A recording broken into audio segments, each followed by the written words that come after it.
Tynamo might unironically look better than both of its evolutions. We're running a model, and before we get there, its use in battle is okay. Like most of these mid-game Unova Pokemon, its 60 speed and 55 attack would be pretty good in the early game despite its very low HP and defenses. But it's not mid-game at all. You wouldn't even catch it until mid-game, and it doesn't evolve until level 39.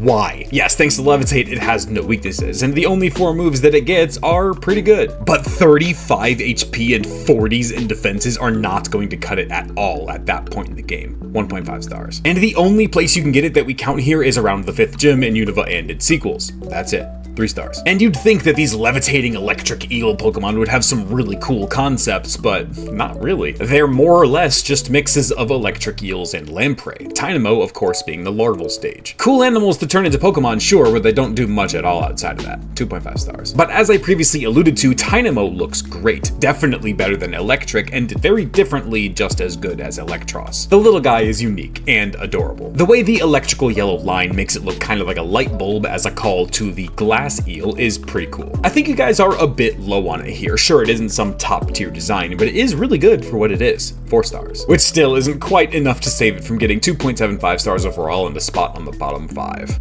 I get that Eelektrik was needed to bridge the gap here, but otherwise it is totally forgettable.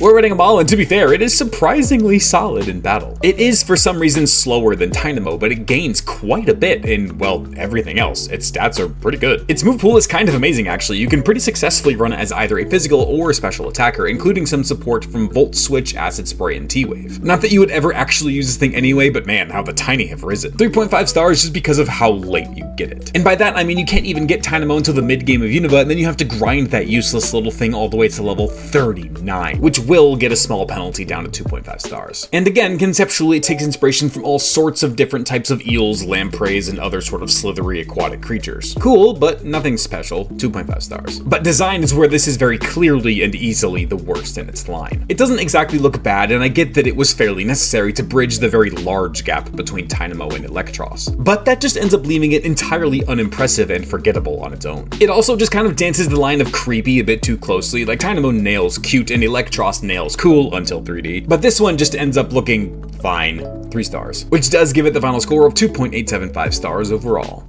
Maybe we will get a Mega Eelektross here soon, and hopefully it will look better in 3D this time.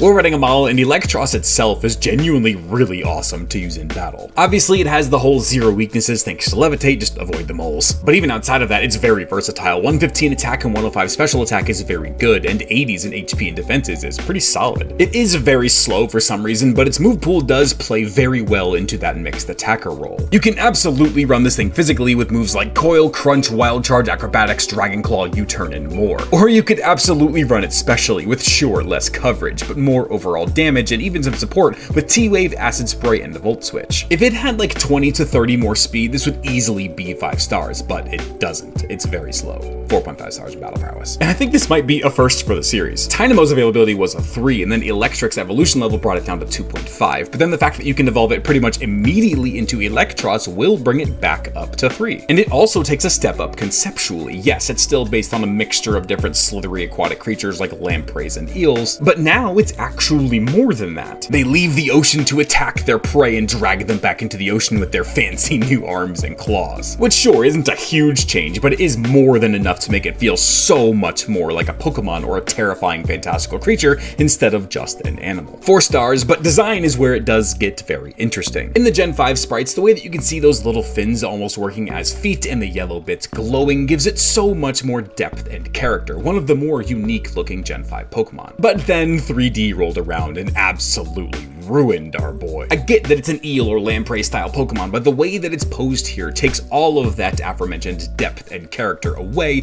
and now it just looks like one of those animals. I was honestly shocked with how heavily 5 stars went out here. I would probably give it around a 4, so I'll meet in the middle and go with 4.5 stars, which does give it a vastly improved 4 stars overall.